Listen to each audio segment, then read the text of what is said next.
नमस्कार साथियों, मैं आज आपके बीच आया हूँ बहुत ही महत्वपूर्ण परिचर्चा हेतु। जो है ये चर्चा मुख्यतः उन हमारे अति शिक्षक भाई बहनों के लिए है जो पहली, दूसरी, तीसरी एवं चौथी चरण की काउंसलिंग में भी कोई स्कूल में ज्वाइनिंग नहीं कर पाए।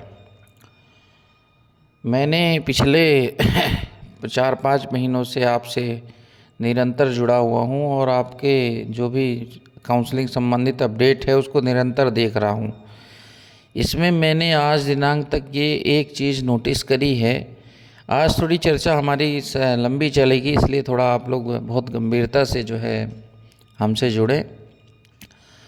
तो जो मैं अभी कह रहा था आपसे कि ये जो 4-5 काउंसलिंग हुई, इसमें 5 नहीं 4 काउंसलिंग जो है, इसमें जो बात मैंने नोटिस करी वो ये थी कि हमारे कुछ ऐसे अतिथि शिक्षक साथी हैं जो 4 साल, 6 साल, 8 साल, 10 साल से स्कूलों में काम कर रहे थे, लेकिन उनको इस बार स्कूल का अलॉटमेंट नहीं हो पाया। उनको जो है तीसरी काउंसलिंग के बाद चौथी काउंसलिंग में, ऑफलाइन काउंसलिंग में भी उम्मीद कम थी, तो उनको भी अलॉटमेंट नहीं हो पाया।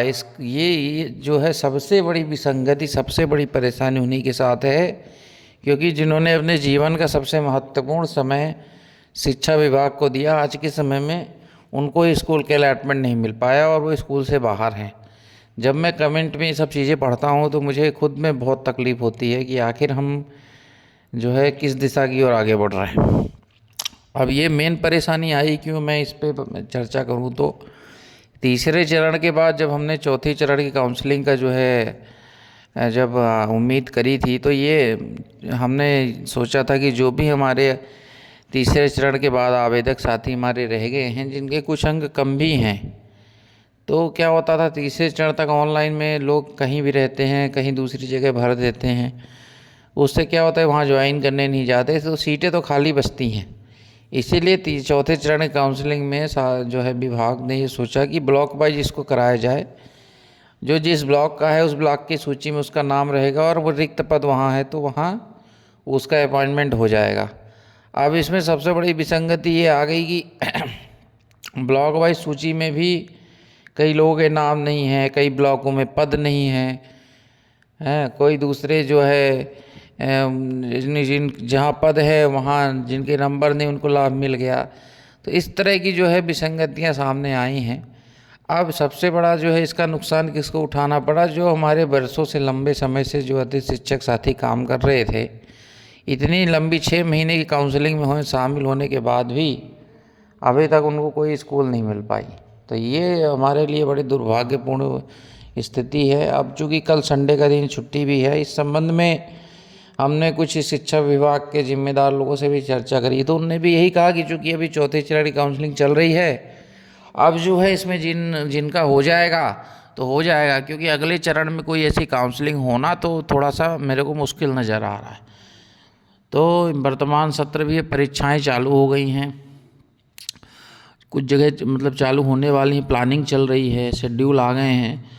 तो अब जो है स्थितियां जो है बहुत कठिन है जिनके लिए अभी तक स्कूल मिले नहीं हैं। अब हमारा लोगों का तो यही प्रयास रहता है कि आप लोगों को ज़्यादा से ज़्यादा लोग स्कूल में पहुंच सकें, उनकी ज्वाइनिंग हो सके। लेकिन इस बार हमने एक अंतर देखा है कि इस 24-25 सत्र में बहुत सारे नए अतिथि शिक्षक जो है इस बार ज्वाइन किए हैं, बहुत। और हर पैनल में, कोई ऐसा नहीं है एक में, वर्ग 3 में भी किए हैं, 2 में भी किए हैं, लैब में भी किए हैं, लैब में भी काफ़ी ज़्यादा मात्रा में किए, और वर्ग 1 में भी अलग अलग विषयों में इस बार अतिथि शिक्षक।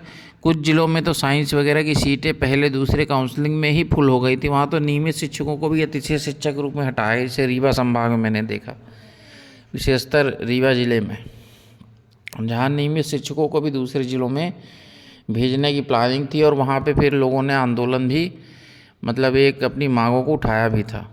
इस संबंध में हम नियमित रूप से कोई विशेष अपडेट विभाग से आता है तो आपको लेकर वीडियो के माध्यम से सूचना देंगे। इसलिए आप सभी से निवेदन है, एक बार चैनल को सब्सक्राइब जरूर करें, और आपके मन में कोई सवाल हो या मन में कोई बात हो तो कमेंट बॉक्स में कमेंट जरूर करें। हम उस पर जो है आगे आने वाले समय में चर्चाएँ करेंगे, और विभाग से भी, इस विभाग के जो जिम्मेदार अधिकारी हैं उनसे भी चर्चा करेंगे कि भाई इसमें क्या निराकरण हो सकता है। और जब तक जो है, अभी तो 2 दिन छुट्टी है, तो आप लोग भी थोड़ा सा इंतज़ार करें। और चौथी काउंसलिंग में जिनका हो गया है उनको भी बहुत बहुत बधाई कि अंत में आखिर आपको स्कूल मिल ही गई। अब आने वाले समय में प्रयास ये करें कि कम से कम आप 60 दिन कार्य दिवस में काम जरूर करें, ताकि आपका इस सत्र में जो अनुभव का लाभ है चयन परीक्षा में, उसका लाभ आपको ही मिल सके। सभी का बहुत बहुत धन्यवाद।